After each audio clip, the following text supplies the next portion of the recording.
on February 24th, 2022, everything changed again, just like in June 1941. Everything changed. And history took a turn. The history of humanity took a turn. And for you too. Well, you were the president. You were talking about fighting corruption, about the country's freedom, about interesting and innovative reforms. But that morning of February 22nd, everything changed. Could you tell me about that morning, the details of your actions? When you had to quickly make difficult decisions. What was the process for you? How did you make these decisions? Did you discuss them with people you trust to understand how to respond to this invasion in every technical, political, and military aspect? What was the process for you? How did you make the decision? According to our legislation, in principle, I'm the supreme commander of the armed forces of Ukraine, so I had to give corresponding orders. Yes, I have a military office, and then later there was a military headquarters where all key people gathered. This is not only about the military, it's about energy, etc., all key things. But at that moment, I made the decisions quickly and without a doubt. And I cannot say that I am just that kind of person. I'm just a living person who believed that if help is needed right now, to help evacuate people, help with children. Several cities were blocked.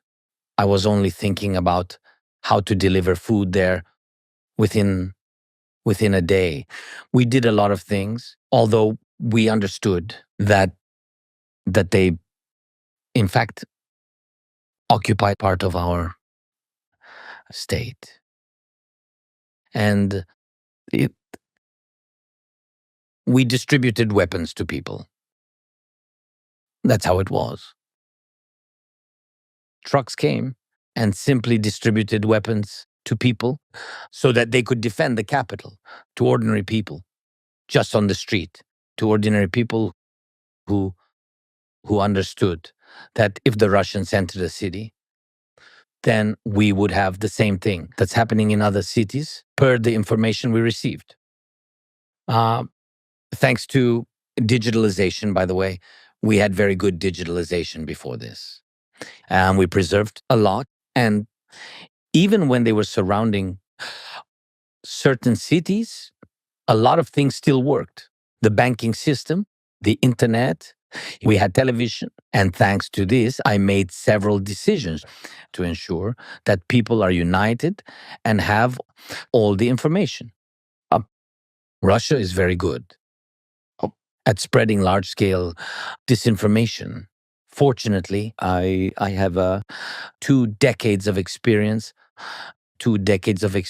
managing a production studio, TV channels, and large media resources. I understood that we needed to build an information network very quickly. Thanks to this, I began to address the people constantly. This happened several times, 3 to 5 times a day. In fact, I became that an information source for people who were in cities that were cut off from other information. And it was very important for me to keep all things digital, to keep the internet, to stay in touch with everyone, with all the people. Initially, that's the contact we had. And then we also built a media platform. So where we had all the news agencies of Ukraine. And this network was called Marathon. And it was also very important for the people to trust us. And people had to receive information. Why? There were waves. There were waves of Russian on the first day who said he ran away. I had to go out into the street. I left the office and went outside. I had to do this because I was showing that this was no green screen, to show that it was the street, not some digital manipulation. I mean, I did these things. Then I touched various objects. Now, people might think that these are small things, but I was actually showing that I was in a real place.